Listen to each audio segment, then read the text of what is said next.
In today's episode, we find something stashed away. Whoa. Oh, wow, this looks new. And of course, I managed to almost kill myself.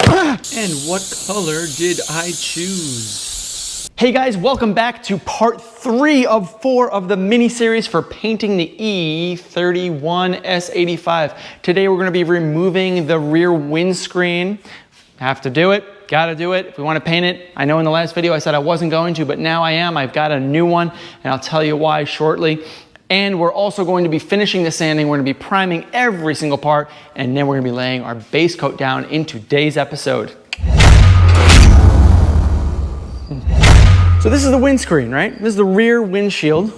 Actually, it was in pretty good condition until I really took a closer look at this, and I saw that a lot of these very thin defroster lines are corroding, and none of them are going to work. I've never tested them, but I'm almost sure that almost all of them are not going to work, since this whole thing is all corroded, and it gets worse as you go up, and you can see it gets even worse. There's some inclusions here in the glass where it mounts to the frame, and of course there's a couple of cracks. This is not what I want to have a very well done quality build look like. All right, I want to have a brand new front, brand new paint, brand new everything except the rear windscreen. It's kind of like a black eye on the face of this swap. So I'm going to remove that today. It is for sale if I don't destroy it, but it will be replaced. Today we're going to be doing some more sanding. So let's just get right to the sanding of the chassis.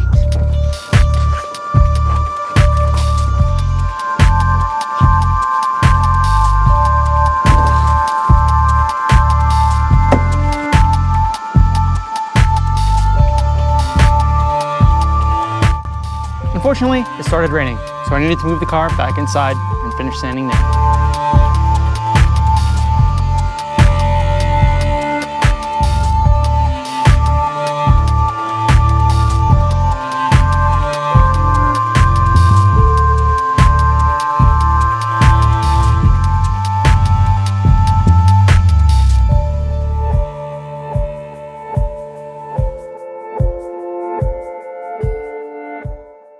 Once everything was basically sanded down to 220, I'm using a Dolphin Glaze UP0714. I did this about 10 to 15 times, and really what you want to do is just tiny little fill in those little chips on the front, usually on the hood or the front bumper or on the fenders, and just take your time and you want to mix it just enough so that you can get some really good quick hardening, so that you can do this over and over and over, and just take your time with it, and when you're sanding them down, you really want to wet sand.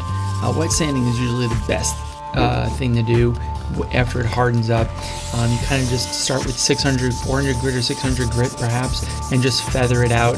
Use a block, and that block will really help to flatten it all out so you don't have any additional inclusions after you're done sanding. Now that the bodywork is near complete, or so I think, let's take a look at the rear windscreen and figure out how to remove it. Here it is, gotta remove it. There's a special tool that you need to do it, and let me show you how to use it. Okay, so here's the tool.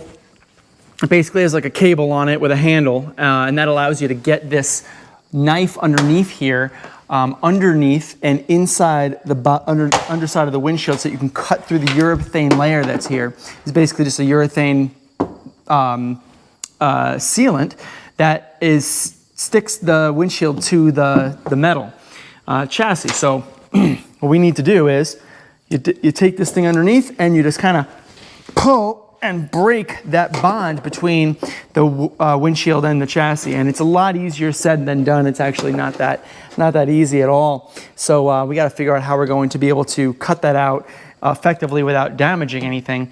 A good professional windshield installer and remover knows how to do this, but I'm just fooling around, so that's good for me.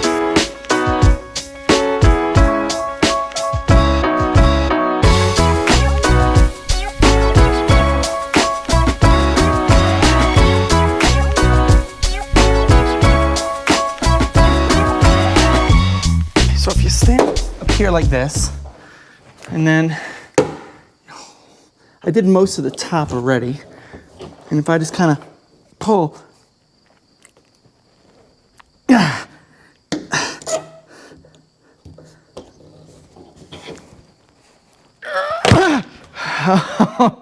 oh boy, I gotta be careful.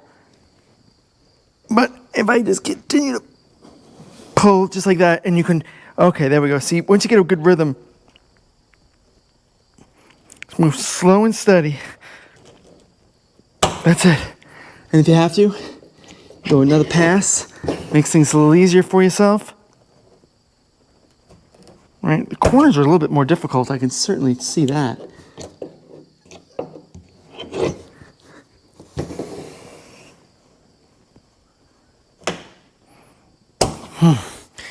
Okay, I think the top is... Yeah, it's moving. It's moving. Let's see. I think this is the only side I have left to do at this point. The corners seem to be the hardest, and I'm cracking the glass pretty good here. Cracking the glass.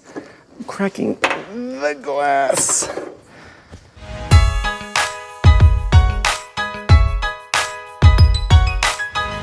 I think I got it pretty well removed here. Now I have to disconnect all of the many rear defroster cables.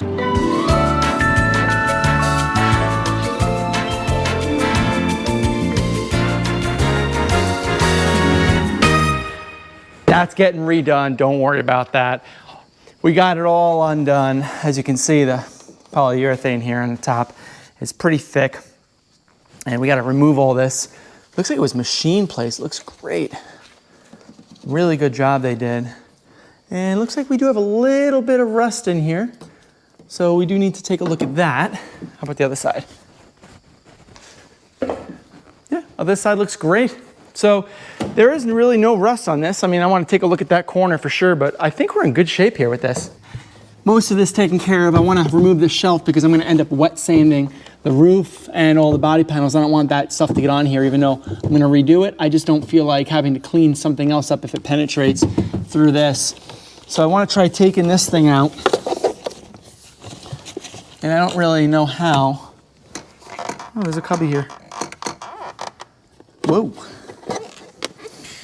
Oh, wow, this looks new. Check this out. What is it? I, honest to God, have never opened this up yet. I've never seen this before. I mean, look at it, it looks brand new. Whoa, an original first aid kit. Holy mother. Completely untouched. Wow.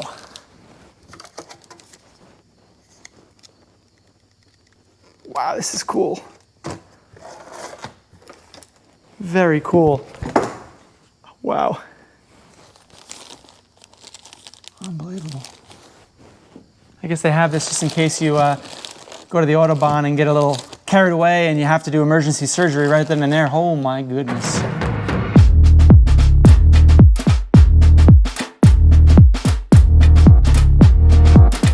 So I was able to remove the rear shelf. Actually, it wasn't that hard, except that maybe all of this weatherproofing and sound deadening was actually stuck to the underside of the shelf, which made it really difficult to just slide it back. But I was able to get it out. It looks like somebody made a little bit of a nest in here, so I got to clean a lot of that out. But all I need to do now is just basically tape up. So let's tape.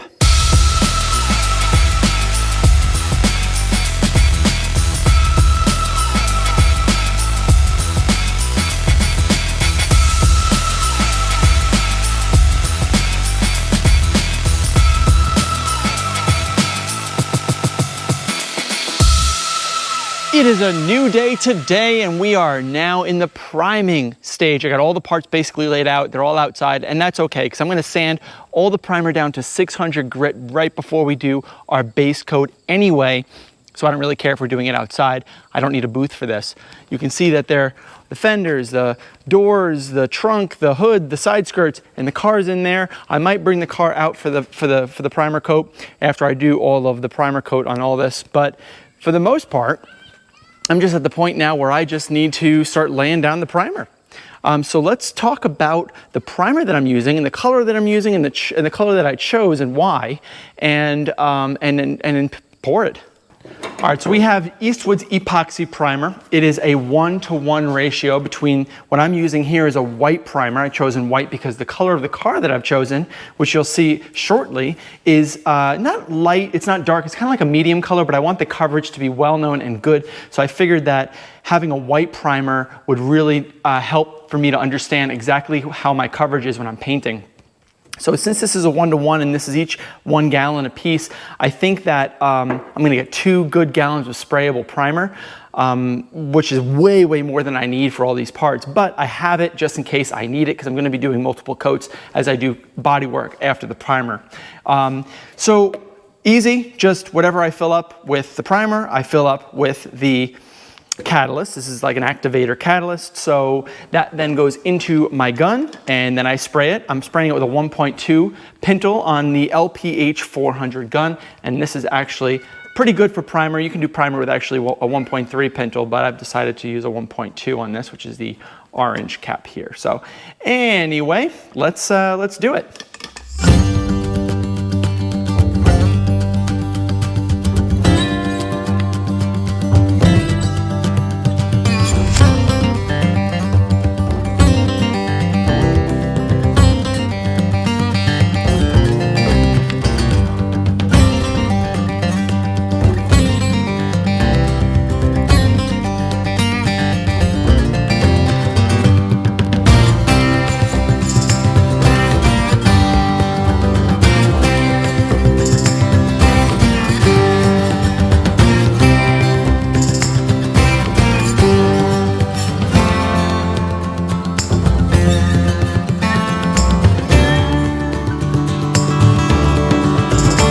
All right, first coat of primer is done. Actually, one of the only coats of primer. I'm not going to be doing multiple coats, but I am going to be spot priming after I do some touch-ups, and there will be a lot of opportunities to do touch-ups. I got some bugs that got in here. I do see some dirt.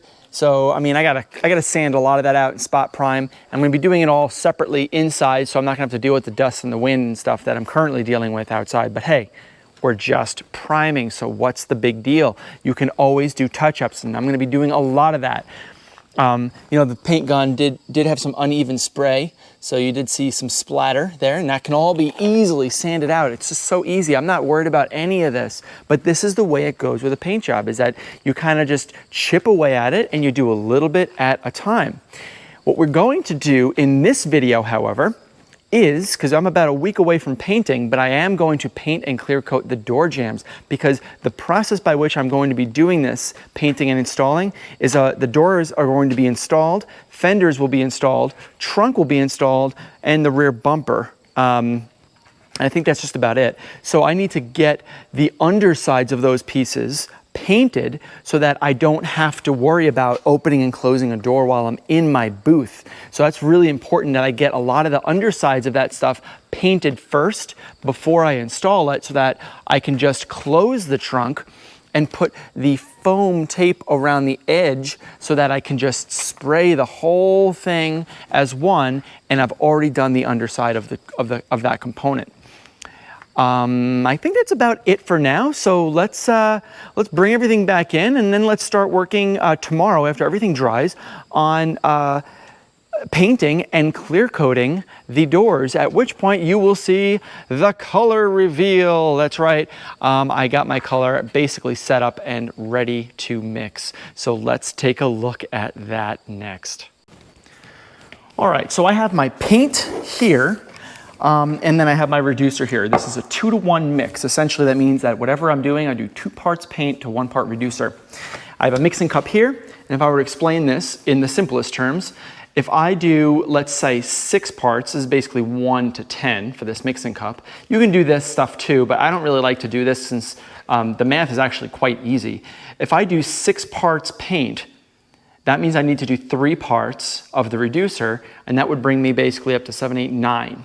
So that would be 9 total of sprayable. I think that that's more than enough than what I need for this job today. And I'll talk to you about what parts I'm gonna end up painting, but this is basically how it's gonna be. I know you wanna see the color of the paint, and we'll see it very shortly. But let's talk really quickly about what I want to actually paint. So I've essentially primed everything, and there's still a lot more priming that I need to do and wet sanding before I do final paint. But I do need to paint the underside of the skirts, the door jambs, or the doors themselves, the inside skins, the underside of the trunk, and the underside of the hood. And the reason I'm doing that is because I want to take these items and assemble them on the car so that when I paint all of the top surfaces in the booth later, in a later episode, you will see that it actually makes the paint job look a lot more smooth, a lot more fluid, since I'm going through and I'm doing the same exact spray pattern and spray type on the actual car. So I do need to do a lot more painting outside of a booth before I actually put everything inside the booth. And that includes these drawer jambs as well, which we'll be doing in the next episode. But for now, I want to paint the things that are outside the color of the car, which you'll see very shortly. And I wanted to paint and clear coat the doors, the inner door linings, because the doors will end up getting installed onto here after, of course, the jambs are painted. So I wanted to, let's mix and let us start painting.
That is right, guys. This is 367. It's called Alaska Blue Metallic, and it's a deep blue with some purplish hues. If you look at it in the sun, you can see some purple glints. It's really, really unique color, and it is offered on the E36 Ti. It's the compact version of the E36, and I thought it was a perfect fit for the E31.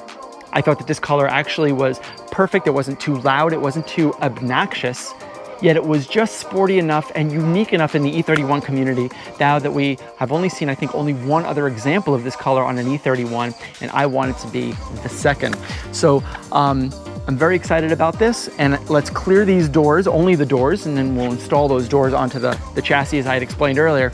But this is just about all that I'm going to be doing for today until we start working on more sanding and prime sanding and all that. Now that I've let a lot of this flash already, I'm gonna be putting a second coat on the doors and on the side skirts here so that I can get really good coverage this first time. And then we're gonna lay a coat of clear down on the doors, or two coats of clear rather, on the doors, so we can get the doors basically done and ready for install onto the chassis when we do our booth painting later on this week.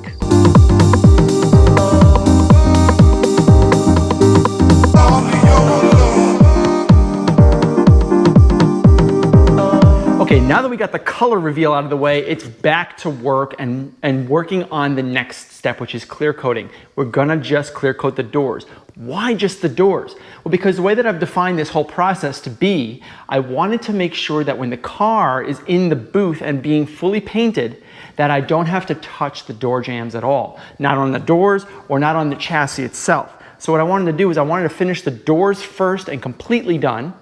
And then I wanted to paint and clear the jambs of the doors and the trunk and the hood and everything like that. And then I wanted to assemble all that together, use foam tape around the edges, close all those items since they've already been painted and clear coated respectively, and then I can just paint over the entire car.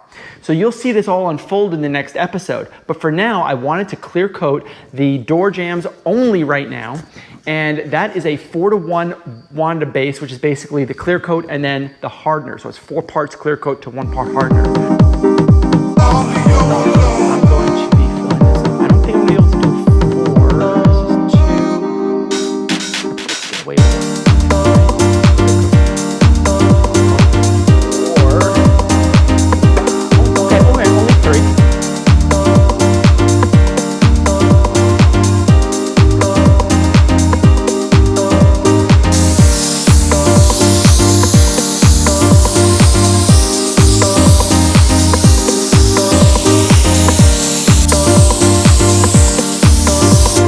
So what you saw behind me was basically my first coat of clear, and I put it on very, very light.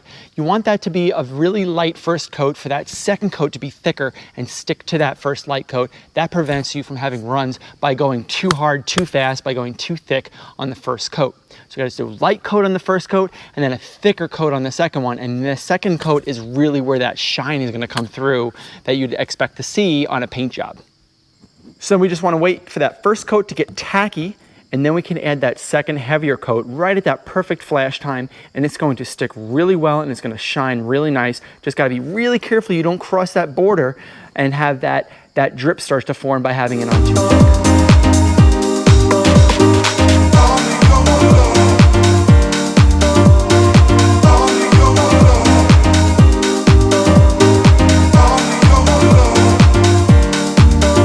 As Goon Squad says, dang, son. Yeah, it looks pretty good from this angle, man. It's still a little bit wet, but I think that the quality of this job, I mean, there's very, very few like issues with it.